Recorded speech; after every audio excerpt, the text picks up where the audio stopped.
Kia ora koutou katoa. It is my pleasure to welcome you to this CARE conversation based upon research led by our collaborator and research affiliate, Dr. Fatima Junaid, on the experiences of discrimination and inclusion among Muslims in Aotearoa, New Zealand.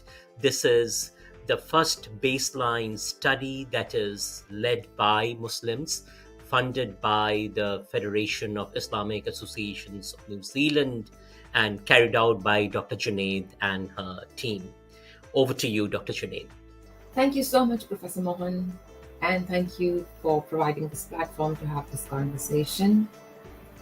Today, it's a privilege to discuss the first baseline study that is being conducted in Aotearoa, New Zealand, about Muslims' experiences of inclusion, discrimination, and Islamophobia in Aotearoa, New Zealand. I also have the honor to have my panelist, Alia and Hamima. So before I start the presentation, I know that almost everyone knows them, but if I could have a moment so that you could introduce yourselves, and then I will officially start the conversation. So Alia, would you go first, please?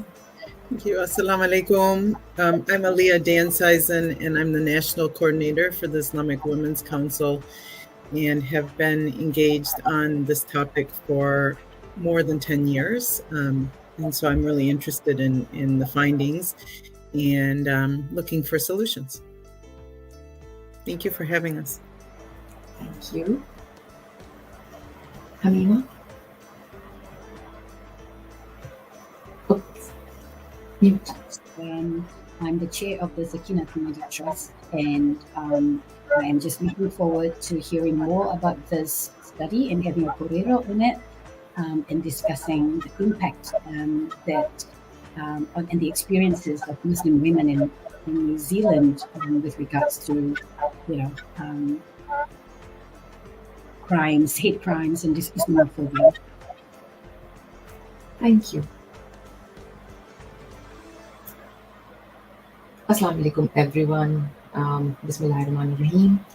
It's a privilege to have worked on this study and be able to collect data from Muslims. So it was a study that was done by me, led by me as a massive faculty, but we were a team with Dr. Shimana from our psychology department, and from our community, Jenny Janef. So we were funded by FIANS to conduct the first baseline study, because elsewhere in the world there is quite a lot of studies that are being done on actually a yearly or a periodic basis, looking at experiences of inclusion and discrimination towards Muslims. However, despite knowing that after the Christchurch attack on March 15th, there was a gap where people didn't know how Muslims felt or what their experiences were, there wasn't a study being done. So this is the first study that we have conducted. And over here you are looking at the brief table of contents showing the kind of things that we asked. So I won't go into all of this, but just to highlight that we talked about, or we asked about discrimination, recent experiences. Have Muslims felt discrimination in relation to educational institutions, authorities, Islamophobia? And then within Islamophobia, we asked, who did people think were most at risk? Then we went on asking about well-being and how Islamophobia has impacted well-being and social cohesion. So that's kind of a broad overview of what we looked at. We ended by asking, how can we deal with Islamophobia and what kind of research would people want us to see? So I'll jump into it. Here's a profile of our team. You can pause it and read it, or connect with them in your own time if you wanted to. If you have any questions in relation to the study, please feel free to write to me or to write to Shimana or connect with Jennifer, or you could also go and ask the Federation of Islamic Association, our funders, because they have a copy of our research. It is available online as well. We provide you with the link too. This was the first study that was done by Muslims with Muslims. It was conducted in English. So the statistics that you are looking over here are for people who can speak English and are Muslims. Now, what we looked at was that our respondents were more in North Island and 30% from South Island. Majority was not born in New Zealand. So we do understand that what you're looking at is coming from 83% of the people who were not born in Aotearoa, New Zealand, but have lived here. We were almost evenly divided in terms of male and female ratio. 31% of our population, when we asked them, how would you like to identify yourself? It was an open-ended question where they could put their nationality, religion, any way they wanted to identify. 31% identified themselves as Kiwis first, and then anything else. So it was Kiwi, South African Muslim, Kiwi Bangladeshi Muslim, and then there were others who identified as Muslim, Pakistani, woman. It was up to them. 57% of those who responded to our survey wore some form of religious clothing. So when you will see the experiences of discrimination, you will also hear from these 57% as well, who, what we say, visibly look Muslim.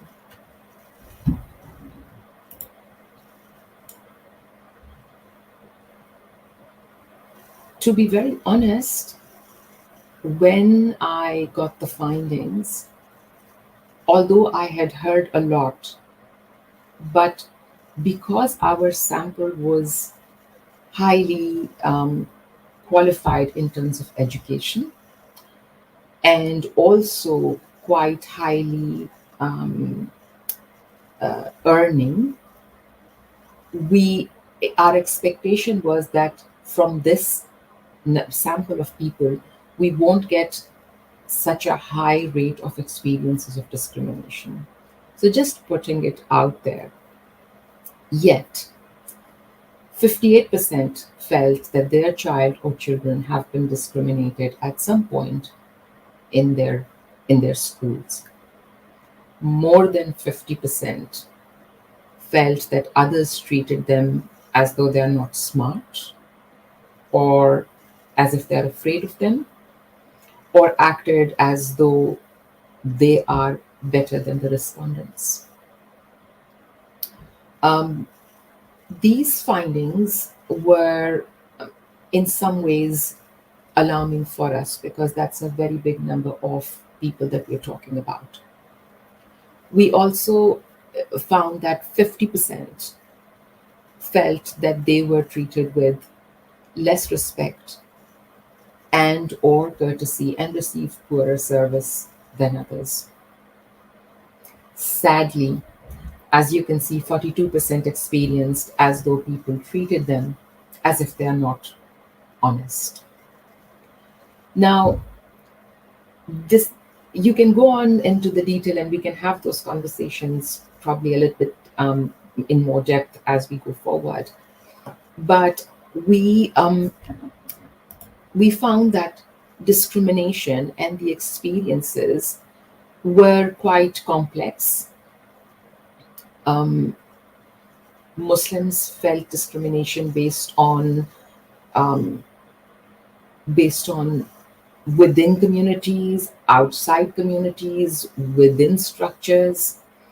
And in the comments, we also found out that people talked about things like microaggressions, which I will come to. So you might have a question in relation to how were we collecting this data. Of course, there was a survey, but there was also focus group discussions. So the survey provided us with the numbers, and then we got qualitative data to support our findings. Then we came and we asked about Islamophobia. And the two big sort of mentions that we got when we asked people about Islamophobia was 9/11 and Christchurch attacks. And that was, you know how in surveys we have a question right at the end, is there anything else that you would like to say? That's where people gave us so many comments about it that we were actually overwhelmed reading about it. But 87% believed Islamophobia exists in Aotearoa, New Zealand. 56% said they personally experienced it. 46% felt that it was a big problem. 61% thought that women are at risk. And majority also felt that the target are either women or students, like the most targeted. Something which also made me slightly sad, being a Muslim, and was that all the people who responded to the onus or the burden of what can be done, everyone came up with, we should do this, we can do this, we want to do this. There were only 5 respondents who said, we are not the problem, then we are the victims. Why do we have to do things? You know, it's not the right question to say, what should we do? Why should we do anything? And so that also tells us that when there is a minority community who feels targeted, despite being victimized, they are there and they are wanting to still go out and interact and communicate and try to do things to make others get to know them better. So that was something that I wanted to highlight here, that when we come to how to combat Islamophobia, majority of our people were volunteering, saying, we can do this, we are happy to do this, or we are willing to do this. And I'll talk a little bit more about it as I go forward. In relation to well-being specifically, in relation to Islamophobia. So this part of the survey came after Islamophobia, and we asked, does Islamophobia influence or affect your well-being, your mental and emotional well-being adversely? And how do you cope? To Muslims, it's common knowledge that the most common coping mechanism was praying. People saying, I work even harder to prove people wrong, and to find support within community. The least chosen form of support was the traditional form of counseling. And whoever is going to watch this, I would really like to have a conversation with our panelists, but also with the wider community, that we need to bring this forward, that Muslims majority are very focused on their faith, on dua, on prayers, and the power of it.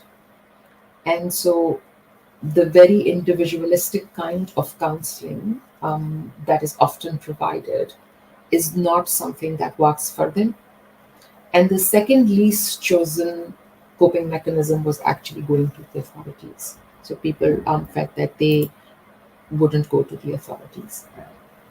Just a few more things. Inclusion and discrimination at the educational institutions.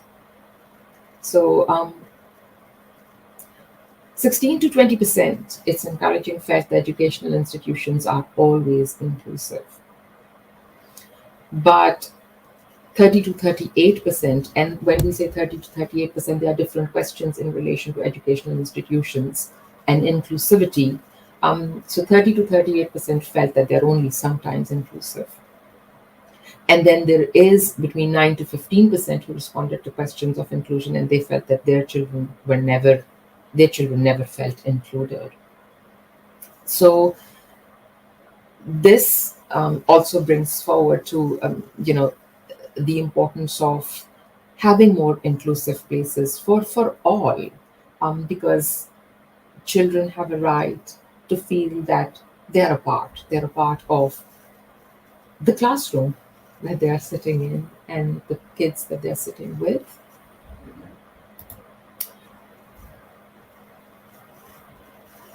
%28.5% explicitly stated that they feel uncomfortable making demands to local authorities of government or government.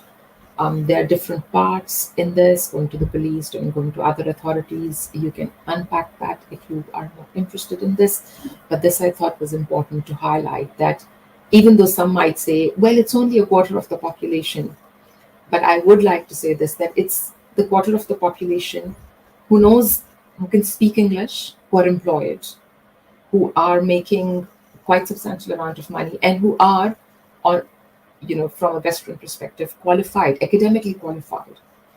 These are the people who are also feeling uncomfortable making demands to local authorities. We haven't been able to capture, responses from people who don't speak the language, who come from places where they fear authority. What would be the numbers like that for them? Well, that's something to think about. Microaggressions, we actually didn't have a question, but surprisingly, we did find responses on this in our qualitative data and in our comments from people. And these were in relation to areas. For example, 40% felt that a less qualified worker was promoted ahead of them. Others assumed that they are in a lower job status and treated them as such. 35% or more felt that they are more closely watched than others or not taken seriously by their bosses. Now, these things are very hard to quantify or to prove, but microaggressions, as we know, are things which happen, which which are difficult to explicitly frame or phrase, but you do feel them. For example, jokes. So although 72% did feel that they weren't racially or ethnically, targeted, but within that, the small group who felt targeted, they did feel that those jokes were aimed at you. I just wanted to bring like a snapshot of what we had unpacked. And same was with co-workers, but with co-workers, it's slightly higher, that, the slurs that they felt were aimed at them.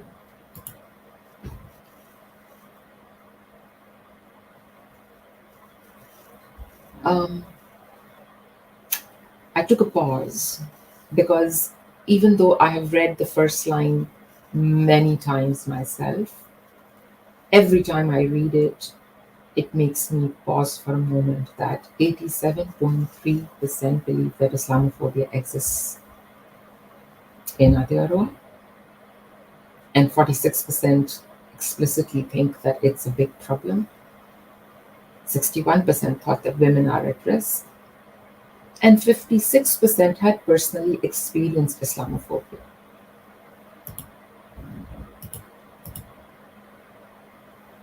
And out of the 56% we are looking at, 72% are saying we feel that we have been disproportionately discriminated against. And here, only a 19% said they reported. So those were some of the things that actually made me think and rethink, that going back to that point of, these are not people living on the margins. These are not really our low income earners or unemployed people. We're talking about, people who are highly educated. I won't go through this, but I'm more than happy for you to take a snapshot, those who are watching. But these were the things that people commented on in relation to, you know, why is Islamophobia happening and how does it affect social cohesion. As I was saying, for coping mechanism, prayer scored the highest. Talking to the community, informally taking support from the community were things that we all know we do. Um, it is sad that some of the people actually wrote, I blame myself. This was in relation to people saying, if I didn't look as Muslim, perhaps I wouldn't have been targeted, which actually broke my heart every time I read comments like that, because I think everyone has a right to be themselves as long as they're not hurting other people. And so, not looking like you or appearing like you think you should, just so that you don't get targeted, is a sad thing to happen to anyone. And the least and the last reporting mechanism was, as I said, authority or going to the authorities or seeking counseling. My last two slides. What should we do? And we had a overwhelming pouring of suggestions where people came up with, things like having more interaction, having better awareness in curriculum through education. Here, people volunteered, empowerment to the community, visibility of the community, being able to own our Muslim identity.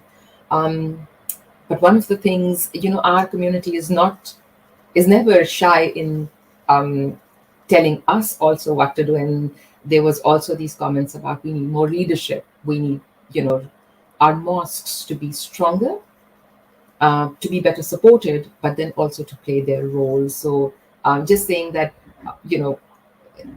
we know that our community, as much as they would ask of others, they ask more of themselves all the time and always. What should we research on further? So there were many, many things, but we tried to, kind of put them into 4 big themes. And there was study more on Islamophobia, study more on inclusion and social cohesion and what it means for Muslims, in the sense that what is happening out there by the government, by the communities, what does it mean for Muslims then? Inclusion within educational curriculum, and then for what does it mean for Muslim women and the hardships, the inclusion or lack thereof. So those were some of the things that were pointed out. So with this, I'll stop and thank you so much for your patience for hearing this. Do you have any questions, or would you like to share anything, or do you think, I think a lot of it was anyway, but yeah.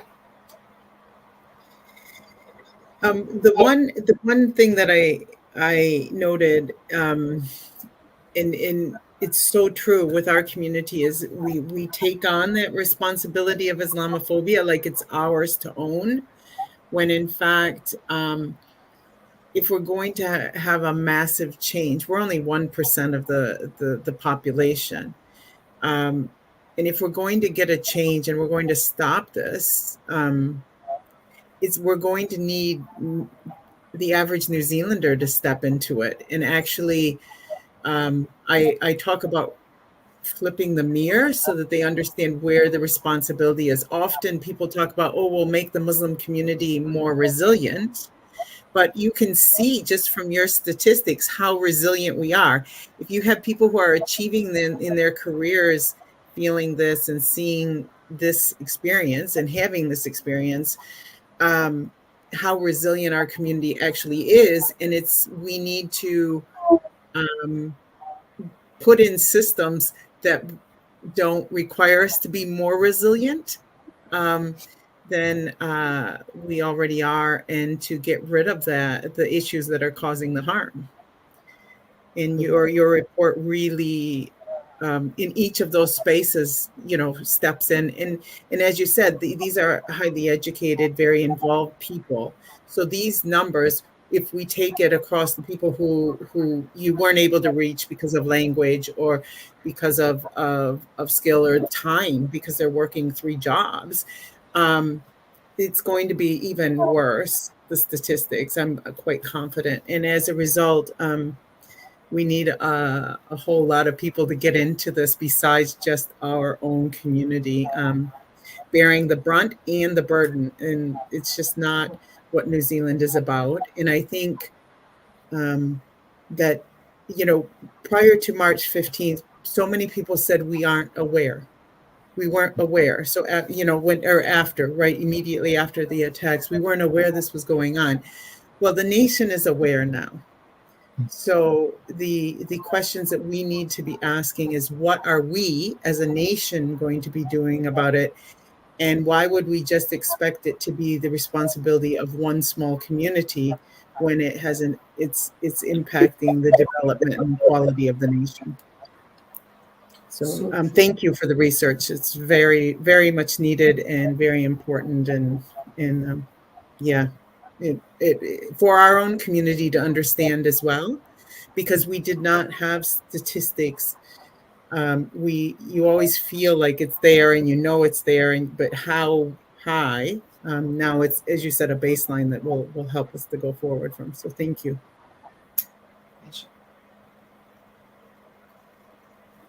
So, Jazakillahu khairan. Thank you, Dr. Fatima Junaid. My personal opinion here is that, I echo what Sister Alia just said. The study raises awareness about the nuanced realities, right, of discrimination and Islamophobia, and contributes to a more informed public discourse. We always talk about there's no stats. Well, this is the beginning of it. It raises the diverse voices and experiences within the Muslim community, giving them a platform to share their stories and to advocate for positive change. And thank you very much for including me in this corridor. But for me, the study use of data-driven insights, even though it's still baseline at the moment, it ensures some credibility and relevance, making it a valuable resource, not just for the Muslim community, as Sister Alia says, but also for academics and for the public consumption. I look forward to, and I've said this in different conferences as well, what I look forward to is where data is actually used to change policy, to influence legal frameworks. Then that will be the day when I feel like, yes, research is is fruitful and being used and it's impactful. So I do look forward to that, and you and your team have that challenge to create even more robust studies that hopefully will go up up in the chain, and changes are made to policies and the way funding is being provided to community-led activities and so on and so forth.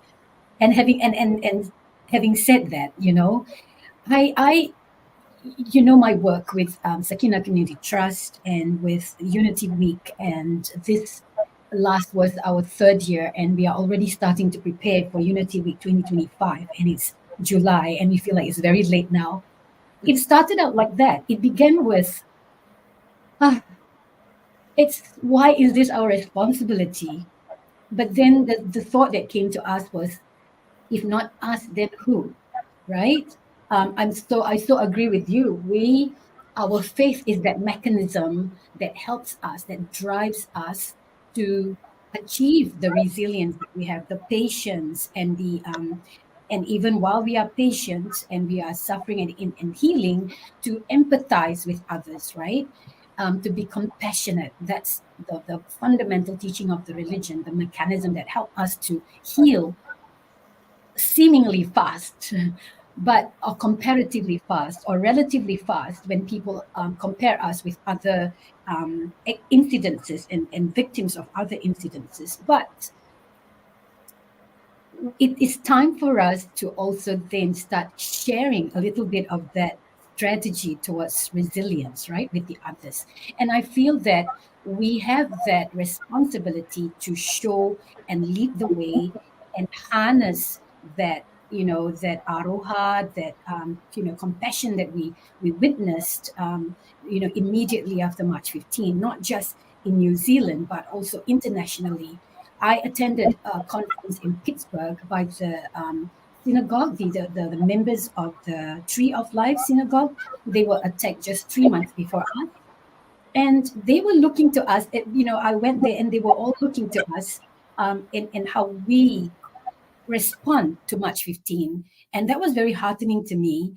So despite all of that, we still have a lot of work to do, as your study is showing. The experiences of Muslims with inclusion, discrimination, and Islamophobia, as your study shows, vary widely. And as a Muslim woman living in New Zealand, our experiences have been shaped by a mixture of that inclusion, discrimination, and unfortunately, the reality of Islamophobia in our society. I mean, I've just heard a sister recently said someone drove into her, like as if to scare her. This was just 2 weeks ago. A car drove into her for no reason, like as if to scare her, and she felt like maybe it's just because she was different. She looks different. And we still hear incidences of sisters, not brothers so far, sisters being told to go back to your country or go back to where you come from because we are visibly Muslim. Unless the brothers wear beard, and if they are European looking with a beard, they would still be identified as a Muslim, right? But if they have a beard and they wear the thobe and they are coming out of the mosque, then they are visibly identifiable. But for us Muslims, we are identifiable with the scarf especially. So yeah, I do thank you so much, you and your team, for this study and for putting the data out there. And I look forward to further studies to corroborate and improve on this. Mashallah. Thank you so much. Thank you. Thank you for saying that, because I do believe that as Muslims we do take responsibility, but as Alia was saying and as you were commenting, that there's so much that is happening that sometimes I feel that maybe for many of us we can do things because we have a job, we're earning, our children are going through I would like to say a smooth journey, but it's not the same thing for people who are coming from tragedies, who are more vulnerable. And as I said, for me, what was slightly surprising and not in a pleasant way was that our group, that the people who were responding, they've done bachelor's, master's, PhDs, and somehow I felt that what I'll find would be quite less as compared to what we actually found, because the conversation that I have, and that's why I think probably it's important that we have some data now. A lot of people would come and tell me, well, but it doesn't happen to you or people like you. But now I was reading data and it was me and people like me, And so then I started thinking, well, no, it is people like me. And then what is it like for those who are not even in the situations there where you guys are, or people like you are? So and I also worry a little bit about youth and that identity part. I see Alia, you nodding. Yeah, there are a couple. There's so much there to unpack. One is the layering of trauma that our community goes through. So everybody could experience a trauma in their workplace, not just Muslims, But the aspect is you will find a Muslim who has experienced it in the workplace, on the way through the grocery store. When they get home, they hear their child has had a challenge at school as well, all solely because they are Muslim.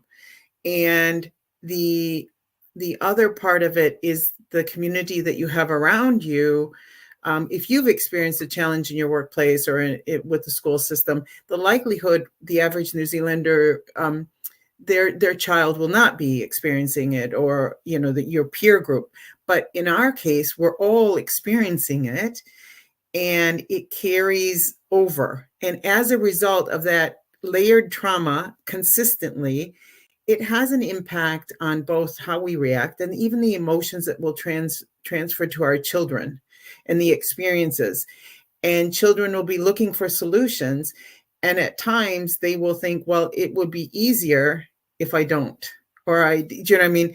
And, I won't, share my meal that my mom sent, or different things like that, because, and so over time they get used to, this is a safer place because I'm less likely to be harassed. And then they lose their identity along the way, which is extraordinarily sad. The other part, what's nice about this is study, is it is going along quite consistent with what we heard from Eero like a year before, related to education as well. And in that study, it was showing that our youth, when you break it down by national origin, that our youth are experiencing distress and considering suicide. And that also carries over. So there are so many implications for this harassment. People think, it was one incident of harassment. No, it was consistent through the week, consistent through the years. And people look for solutions, and at all ages. But when you're older, you have more resilience, more capabilities of articulating it. And the young people, that's you'll see a lot of work that I've done has been focusing on the young, to offer them good solutions to feel comfortable and confident. And also I'll share something from my own team. They're younger. They're young. Everyone's younger than me on the team. And so sometimes when we're talking, they just naturally assume what is discriminatory or discrimination. They don't even see it anymore. And I'm like, hold up, that shouldn't be happening. And then when they back up, they realize, that was really offensive. And because they've been desensitized to it from seeing it through their parents, through basically every part of the society that they've seen. And what makes me a bit more aware of it, perhaps, is because I wasn't born a Muslim, and I'm European, and therefore I have had a different experience. And I know that people shouldn't be going through this. I know that my counterparts who aren't Muslim aren't going through this layered experience, and aren't going through the consistent trauma day in, day out that our community is. So that awareness of understanding the layering that comes from even past experience of migration into New Zealand. People are coming with this hope that they will not have trauma here, and then it extends here. So there's a whole dynamic, and then there are multiple. We could talk you've got a whole series of books here, I think, that can be vetted out. I would like to say one thing. Sorry, Hamima, like your Unity Work Week is amazing because it's opening that dialogue. It really is bringing in a range of people to have that discussion and go, how do we do this in a proactive, supportive way? And it's welcoming, which are the only ways that we're going to get communities and professions to engage on this topic. No one wants to go, from the start, you're a bad person and there's no solutions. It's like welcoming, and let's find out the solutions together. So it's been really good to see the progress you're making in that space. Thank you so much. that's exactly what we hope to do. I mean, and again, our teachings and our faith drives us in terms of the how, right? Moving forward. And yeah, alhamdulillah, we've gotten very great support, but we're still hoping for the support from the above in terms of helping us to take it even further. It's not a Christchurch thing. Firstly, it's not a Muslim thing. Secondly, it's not a Christchurch thing. This is something that needs to be more welcoming, inclusive, lead the way, and lead by example, and at the same time showing people who Muslims are. They're not going to open up the Quran. They're not going to open up hadith books or the books of our scholars, thousands and millions of them, but they're just going to look at Islam and Muslims by the actions of the Muslims and themselves. One thing I would like to speak on too, Dr. Fatima and Sister Alia, is that we were quite surprised that it is people who are actually employed, and they are among the people with the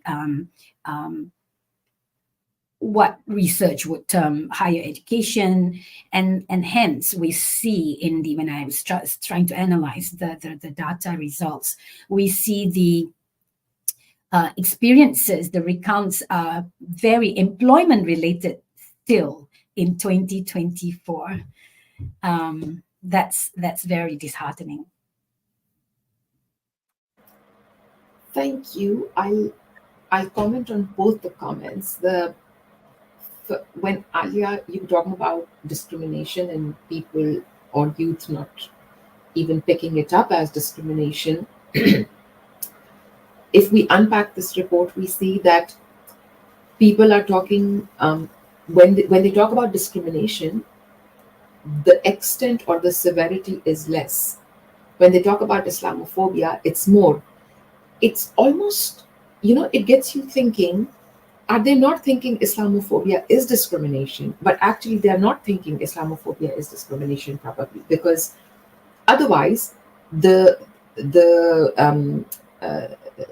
extent or the prevalence should have been the same, but it isn't. And that is something that I want to unpack, because my recent informal conversations with people is that they think Islamophobia is, well, that's to do with my religion and that's personal. Discrimination is something different. And when I ask them, aren't they connected?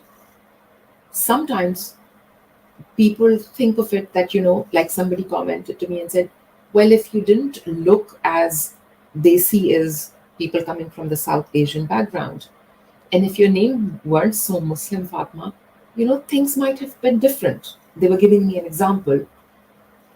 And I said, okay, so is that not discrimination? And they felt like if I changed and presented myself less differently, then I wouldn't be targeted. So in that way, the fault lies with me for the way I dress, or for not having sort of a front-end name, which is something which is less Muslim, because Fatima is a very Muslim name. So they were giving me that example. So your point of that desensitization and thinking that, well, I can, thinking that it's my fault for being targeted. So that's a very sad part. I am going to look into it probably as we go forward after I do a bit more analysis on this report. But that's a sad reality, and we found some bits in our data, especially in the qualitative part. I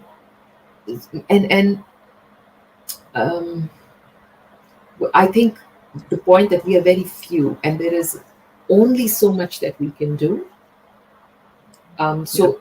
It has to be others, like Hamima is saying, that it's not just Muslims. It has to be others have to come into this thing for us to work through it. The second point that I wanted to say in relation to mother and students is that if a mother is targeted and if a child is targeted, the mother, in different instances, we often look at it as two data points. But actually, they're very connected data points. A depleted, emotionally depleted mother, it is very hard for her to support a child when the child is feeling the brunt of something. And so that can create a really depleting cycle for both. And yeah, some of the things that have that as I said, when I kept, I'm digging in more and more into different parts of the report, so and the data. Can I there's so much to unpack in that. Just alone. So as an example, would the average New Zealander walk up to another woman and say, "Oh, you shouldn't wear that," unless they were Muslim? Right? It's very rare that any woman would walk up to another woman and say, comment on how they're dressed, other than saying, "Oh, I really like that dress." Or if you're a very close friend, you might go, "Oh, you might not want to wear that tomorrow," whatever. But another coworker would not walk up and go, "You shouldn't wear that," right? But they feel very confident and comfortable to talk about how we dress all the time. Our dress has no impact on their lives whatsoever, and it's our choice. And there's a legal concept about a person's rights end where my nose begins, and the same thing, my rights end, related to that person. But they feel very comfortable coming up and in entering my own personal space because I'm Muslim, solely because I'm Muslim. And the same thing related. Who would walk up to someone named Annette and say, "Annette, you need to change your name because you'll get employed better. You get a higher rate of employment"? You would never say that. And people can't even see it. But I've been told multiple times by many people in government space, when we were talking about employment rates and Muslim women not even getting interviews, and they told, well, they should change their name. Why should they change their name?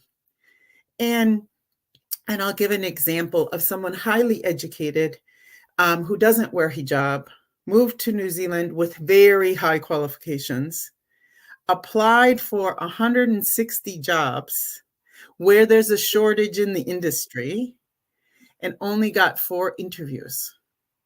Now is thriving by the company that hired her. But the idea, in an industry where there's huge shortage, with someone with high qualifications, English was not an issue at all, and couldn't even get an interview because the CV process, her name identified her as Muslim, right? Or your place of birth might identify you as Muslim on the CV, or your organizations. And they that kind of discrimination exists right from the entry place. And then the other thing, if I can add, I'm yammering away here, but people talk about, again, I'll say people in government talk about everybody needs to be treated equal now. This is a new thing, that everything has to be equal. Nobody's getting anything special. Nobody is getting any different treatment. But what we know is that there are communities, not just the Muslim community. If everything was equal, that's a great statement. But we also know that there are communities that are not getting equal treatment. And that equal treatment, this report shows that Muslim women are not being treated equal to females around the nation. This report shows that identifiably Muslim or non-identifiably Muslim are all not getting equal treatment to their counterparts. So we need to address the issues that are getting in the way of that equal opportunity, equal experience, equal justice. In each of those spaces, are they equal? And statistically, this shows that they aren't. And so, again, kudos. We will be using, you'll see, you're going to become a regular report in our footnotes where we go around and have discussions, because it's going to generate a lot of good research, definitely. So May Allah reward you for all the effort you went through. I know it would have been traumatic to read and hear the stories. And, that's a really, you've done a service to the community.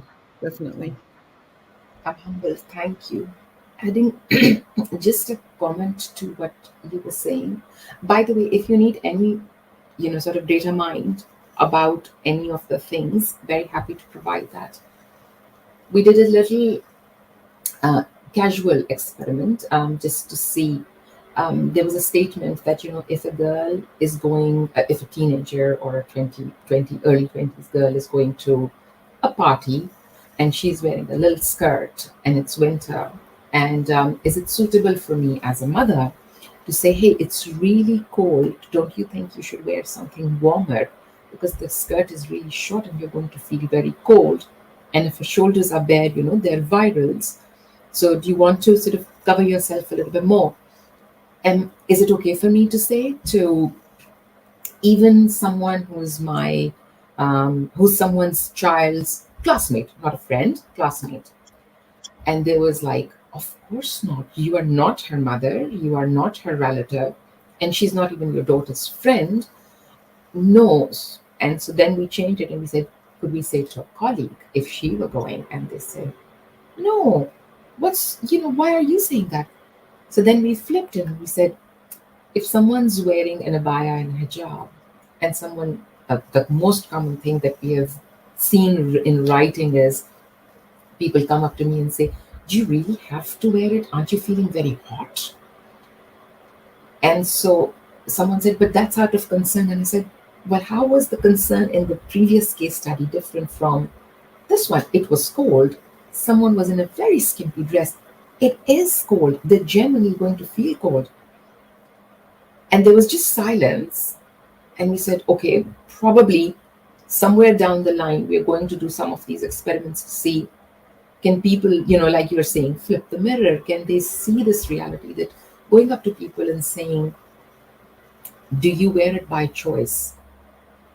Nobody is entitled to. I normally don't cover my head. In summers, so many times people ask me, I just wear a scarf that covers my front. And do you wear it in summers also? I'm like, yes. Why? And I'm like, I'm going to keep answering that question all the time. I never ask people what they're wearing. But yeah, so those, but also how it affects well-being. Again, as I said, because we were looking at a sample, or we got a sample which was not coming from people who were marginalized, seeing the toll on well-being was also very sad. I could go on and on. If I can share an example that happened to me quite recently. So I was at a pharmacy, and this lady, I wouldn't say elderly, but much older than me. Normally you have people working in the pharmacy who are quite young, but she's quite, in that generation, who felt emboldened to tell me not to wear my hijab because you're in New Zealand now. Nobody is going to come after you. So the way I analyze that experience is the way I have, justified or reason out the whole Unity Week thing is because, yes, there's that spectrum, isn't it? There's that ignorance, there's discrimination, and then Islamophobia. Where is that? I mean, it's still not internationally, the definition of Islamophobia is still not internationally agreed on. And I can understand the confusion, in terms of when someone does something or says something, where does that fall into? I'd like to take the approach that they all start from, of course, ignorance, right? And that's why Unity Week happens. So that lady, her reaction to my wearing the hijab, innocently going to not doing anything, not saying anything, not proselytizing, just purchasing medicine, but emboldened her to tell me that, not even to ask me a question, but to tell me that I do not need to wear the hijab anymore. I'm in New Zealand. That comes from the ignorance of thinking maybe that we are forced to wear it. and that, men forced us to wear it, our family forced us to wear it. It's not our choice. For some reason, our hijab limits our intelligence and ability to choose for ourselves what's good for us and what's not. And that they do not understand that we do this because this is an Islamic injunction. It's an obligation. It is a service and an obedience to our Creator. So I explained it to her and I told her my Creator is everywhere, whether I'm in Singapore, India, Russia, or New Zealand. I wear the hijab because, I have my Creator with me, and the awareness of my Creator and obedience to Him and love for Him anywhere I am. And she just had her eyes wide open. And those kinds of interactions need to happen very, very, very, very often. It shouldn't wait for Koreros and conferences and huis and Unity Week, right? But we want it to happen every day. And we want to be able to empower members of our community to be able to articulate our religion and our faith and our practices in a way that is accessible to them and non-threatening, I think. Yeah. Can I, we at IWCNZ just started the social media campaign called Chill, which is in that space. So it's to challenge specifically gendered Islamophobia, because we are a Muslim women's organization. But we chose it to make awareness about how these stereotypes, like you're talking about the hijab, but how the stereotypes that were required, like someone's forcing us to dress the way we are, is a trope or a stereotype used against Muslim women, but ultimately against the whole community. And so we decided as an organization to put something out there that will just make it very clear that these tropes are false, and they're false narratives. They're not applicable or rarely applicable, and to have that conversation. But we wanted to do it in an inspirational way. So we've highlighted 8 Muslim women who are, by their lived experience, just show that trope's not true. You can't say all Muslim women do this or all Muslim women don't do this. And to do it in an uplifting way about our community and strong. So we just launched, we've shared our first participant. We did a teaser video the first week, and then we're dropping our second participant today. And the goal is over 10 weeks to create awareness in New Zealand that these tropes are false, and that to motivate non-Muslims who hear somebody say the trope to go, actually, that's not true. I know there's for example, we featured a gymnast the first week. And so, when people say Muslim women don't play sport, they, now all of New Zealand or everyone who's seen this video should be able to say, actually, that's not true.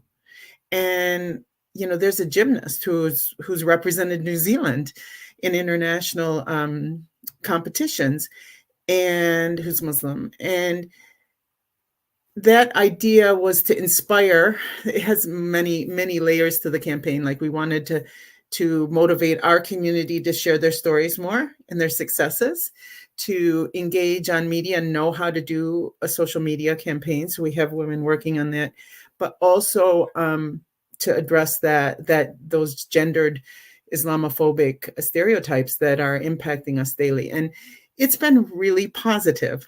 And what we expected more hate than we have gotten thus far. Not inviting any, but we expected more Islamophobic comments than we have. We've received some, but based on the amount of views that we're getting across New Zealand, we're able to see who's in New Zealand, who's not. It's a high number are seeing it.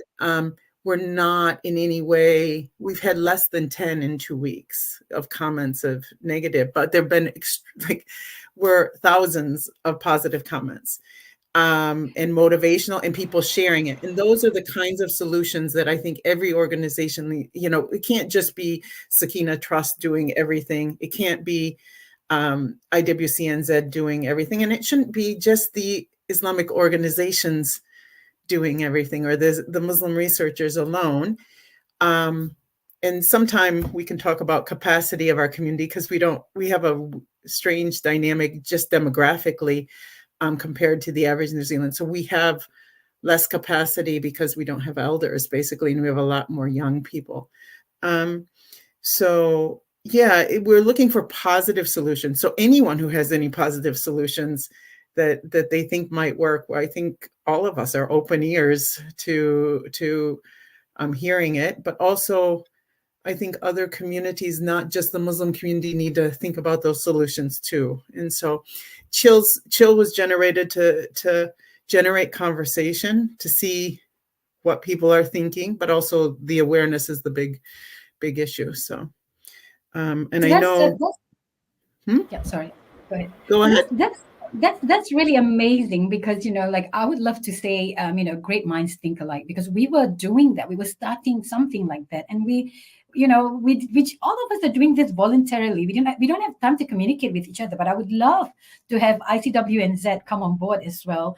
On the Waka, because the Unity Week Waka, we made sure that the framework or the model that we're working on is based on Muslims and non-Muslim groups working together. So we've got groups like INCOM, and then all the non-Muslim groups, right, working together, and Muslims and non-Muslims working together. We too, Sister Alia, we too, you have a Unity Week community page, right? It's so obvious. Unity Week, calling for unity, and yet we do have those negative comments popping up, with all the tired and already addressed questions and comments and stereotypes we are tired of that already, right? It's been addressed, but they're still popping. But the beauty that I'm seeing is that we just left it alone. I told my Muslim friends to just leave it alone and see what happens. And what happened was the non-Muslims were the ones responding to them. And this was amazing. And this is something that, we want from that online community to spread as well. But I still, for many of us, that whole idea of it takes just one to create the trouble that we are in. We need to get out of that mindset as well, and start being a bit more and more positive, and have hope in humankind, in terms of how they would react to tropes like that in future. But yeah, I look forward to talking to you, Sister Alia. And this is a great thing that's coming out of this korero, eh? Yeah, definitely. And the thing for us is we've got to grow flowers and not just talk about the weeds, And that's the goal. So. That's a beautiful metaphor. I could actually go on for the whole day, but I know that you guys have a 12 o'clock commitment. So I think in future, I would love to have a conversation with you guys in relation to identity and well-being, in relation to what we've talked about. And also, I would like to send you the areas that people told us that they want more research in, and to just hear from you what you think, so that we can have more support in going out and doing more research on those things. So, and some reasoning coming from you, because you are out there, you are better connected. I'm a researcher. You are actually people who are making things happen on the ground. So I'll forward that. But thank you so much for being here. Are there any last thoughts, any last comments before we wrap up? Well, thank you so much for the work that you do, and for including me in this conversation. And I'm sure, the community is appreciative of the study, giving them a platform to raise their voice. And I look forward to further study, and hopefully something that is taken in by the policymakers and the people who create legal frameworks and things like that, that we have that impact on them to make that positive change we need badly. Yeah. And definitely, I think you're a good inspiration for our community to look at finding ways to augment our voice, whether it's in our, you're doing it in the area of research, but people can do it in their professional groups. People can work with their teachers, with their children's teachers, and motivate people by using your research as well, to motivate people to step into this. So thank you, and thank you for the opportunity. And lovely Hamima, and we're happy to connect with you as well and work on all of this. So awesome. Thank you so much, Alhamdulillah, for this conversation. And I'll see you guys whenever I see you next, inshallah. If there is any more detail or more in-depth anything, just give me a call or write me an email and I'll provide you with the data. Bless you. Thank you so much. Allah Hafiz.